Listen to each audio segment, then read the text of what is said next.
Hi everybody. Uh, this is another topical issue session, and in topical issues we talk about everything, anything and everything. Today I want to look at a different thing, suggestion, and maybe talk about things that have been happening to us in Africa.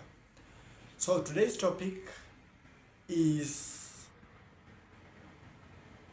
biggest cause of African problems, and that is something that is all through Africa.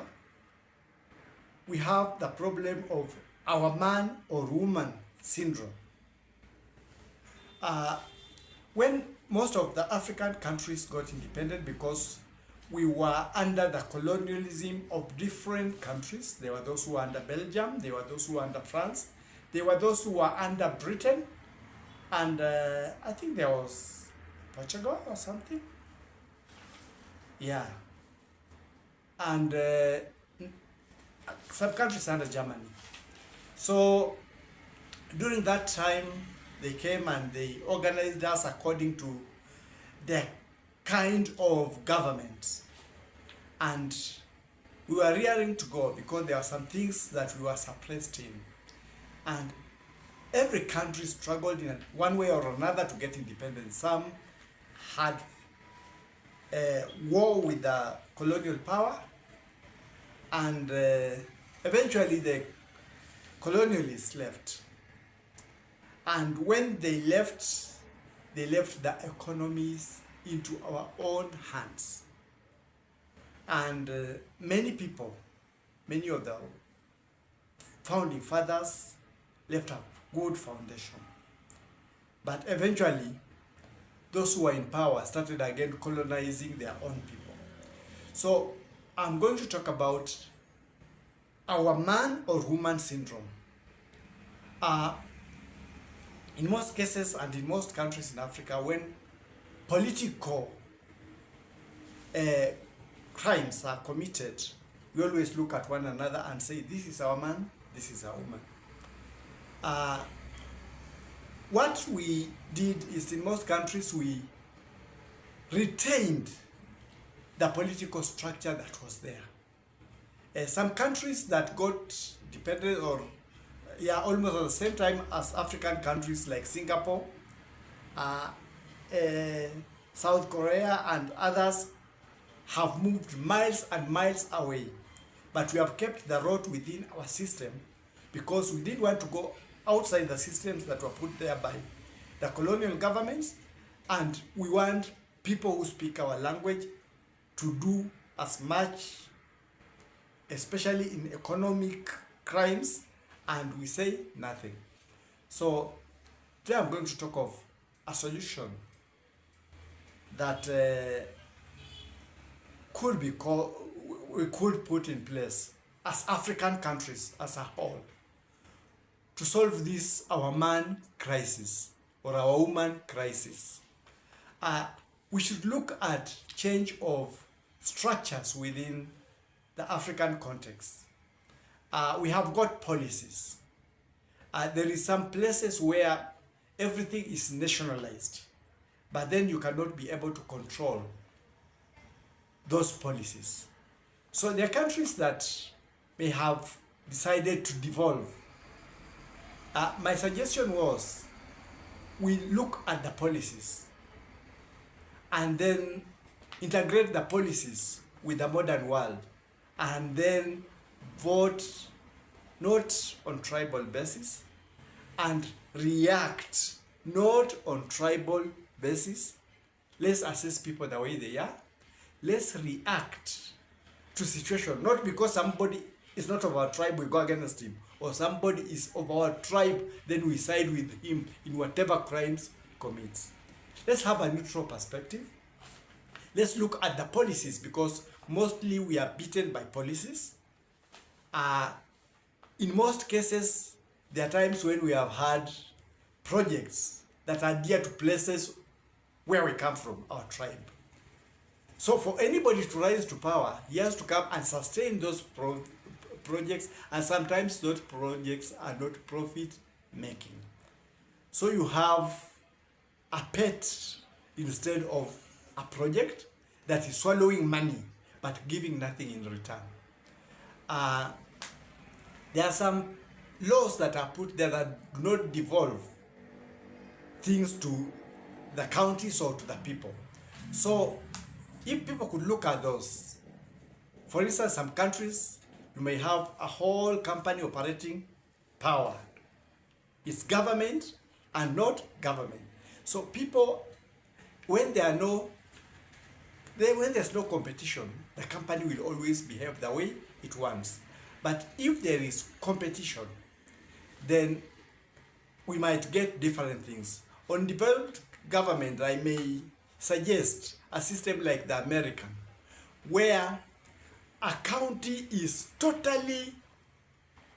almost totally independent.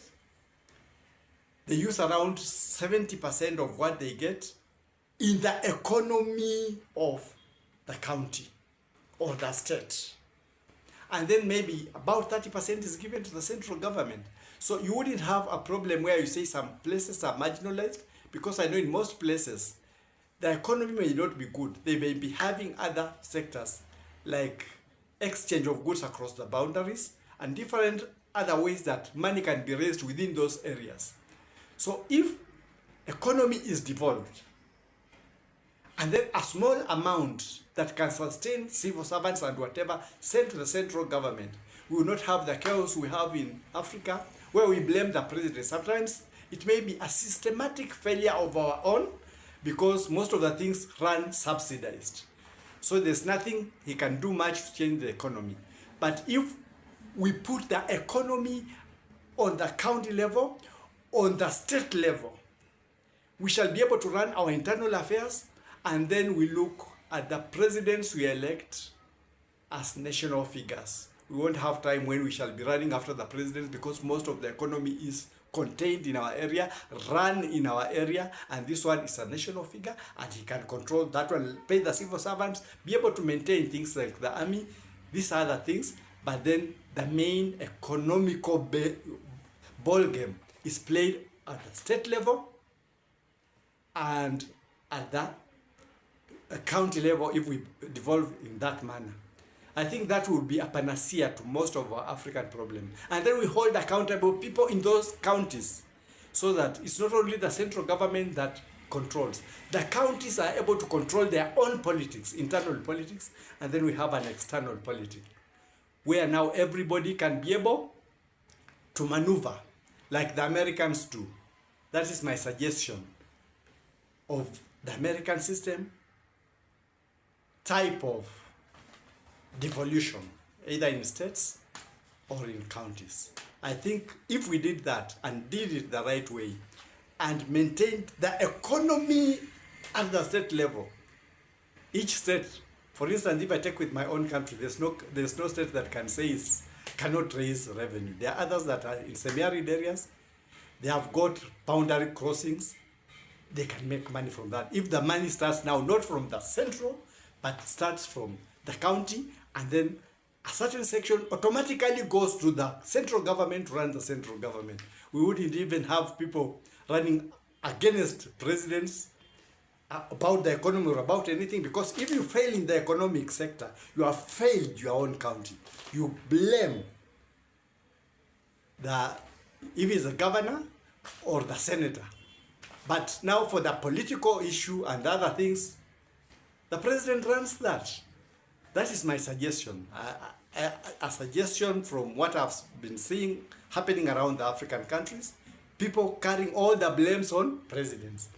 And also the economy being run from a central point, because from that level, you cannot be able to, people who manipulate the political field can be able to hive a lot of the resources to one part, and then other places are left without. So if there's a revolution and every part runs its economy, we will have less problems that we are having. We will have less squabbles with the leaders at the top, and we will solve our problems at our own devolution level.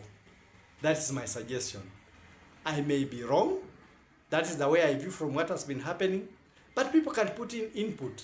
It's not that that's how it should run, but I see that's a panacea to our African problem of our big man, our small man, or our man, our woman syndrome, where we trouble them because they are not of our tribe, or we favor them because they are of our tribe.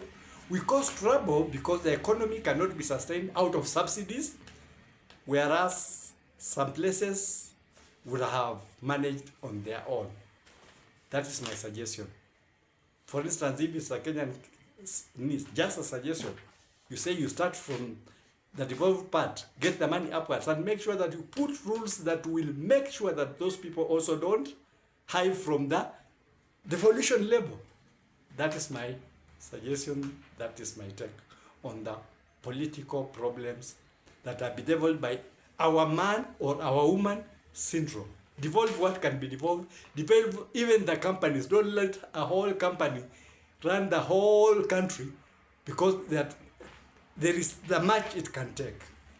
And also allow people to bring new innovation into the system. That is all I can add to the political situation in the African problem.